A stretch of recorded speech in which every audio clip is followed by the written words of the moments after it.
Valstybinė mokesčių inspekcija jau paskelbė pajamų deklaravimo pradžią. 1,800,000 šalies gyventojų elektroninėje deklaravimo sistemoje pateiktos preliminarius gyventojų pajamų mokesčio deklaracijos. Su šiuo deklaravimu startavo ir galimybė 2 procentus pajamų mokesčio skirti ir paramos gavėjo statusą turinčiai, pelno nesiekiančiai įstaigai ar organizacijai. Panevėžio apskrities valstybinės mokesčių inspekcijos Panevėžio skyriaus vedėjas sako, kad paramą skiriantis gyventojai turėtų tinkamai įvertinti, ar jiems neprivalu teikti ir metinės pajamų mokesčio deklaracijos. Jeigu gyventojas rūpinosi dėl to, kad pateiktų prašymą dėl 2 procentų, galiu pasakyti, visų pirma, jis turėtų pasirūpinti tuo, ar jam privalu pateikti metinę gyventojo pajamų deklaraciją.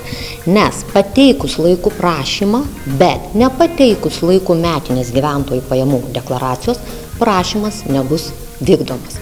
Tai turėtų daryti tie gyventojai pateikti metinę gyventojų pajamų deklaraciją, kam pagal įstatymą yra privalu. Anot vedėjos vienareikšmiškai atsakyti į žmogaus klausimą, ar jam privalu pateikti metinę pajamų deklaraciją, labai sunku. Dažnas gyventojas užmiršta apie per metus gautas papildomas pajamas, sudarytus sandorius ir panašiai. Todėl visiems rekomenduojama pateikti deklaracijas, o tuomet skirti ir paramą norimai įstaigai ar organizacijai. Mokesčių inspekcija taip pat turi elektroninę deklaravimo sistemą, prie kurios turi galimybę per elektroninę bankininkystę prisijungti kiekvienas gyventojas ir savo duomenis pasitikrinti.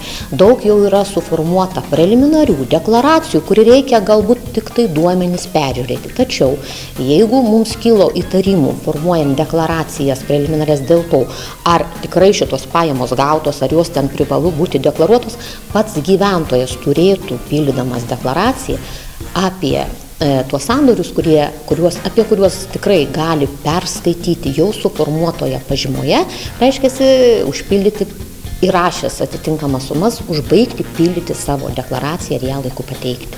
Nes tik tada prašymas 5.12 bus vykdomas, jeigu bus laiku pateiktos metinės pajamų mokesčio deklaracijos. 2 procentus pajamų mokesčio paramai gali skirti nuolatiniai Lietuvos gyventojai, kurie Lietuvoje nuo savo pajamų moka gyventojų pajamų mokestį. Pavyzdžiui, dirbantis pagal darbo sutartį, dirbantis savarankiškai, gaunantis apmokestinamųjų pajamų iš turto pardavimo ir panašiai. Teisę gauti paramą turi tik tos įstaigos ar organizacijos, kurios turi oficialų paramos gavėjo statusą. Paramos gavėjų sąrašas ir jų rekvizitai skelbiami internete adresu www.vmi.lt.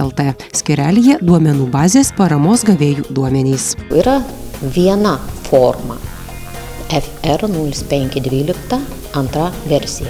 Galima vienoje formoje nurodyti skiriamą paramą paramos gavėjui bei politiniai partijai 1 procentą. Tačiau yra galimybė ir skaidyti, tai reiškia vienu prašymu pateikti prašymą paramai, kad gautų paramos gavėjas, o kitas prašymas gali būti užpildomas politiniai partijai už tuos pačius metus. 2 procentus taip pat galima skaidyti keliems paramos gavėjams.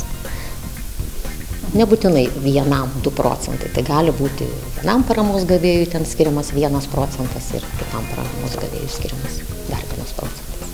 Arba dar smulkiau galima pasmulkinti. Deklaruoti praėjusiais metais gautas pajamas ir paskirti 2 procentus gyventojų pajamų mokesčio pelno nesiekiantiems juridiniams vienetams bei procentą politinėms partijoms galima iki šių metų gegužės 2 dienos. Gerų naujienų televizija pelno nesiekianti organizacija turinti paramos gavėjo statusą. Todėl jeigu jums artima ir primtina skleisti pozityvias naujienas, pastebėti kas gera ir gražu, džiaugtis tuo, ką turime ir kuriame, kviečiame prisidėti prie GNTV idėjos palaikymo bei plėtojimo ir 2 procentus pajamų mokesčio skirti gerų naujienų televizijai.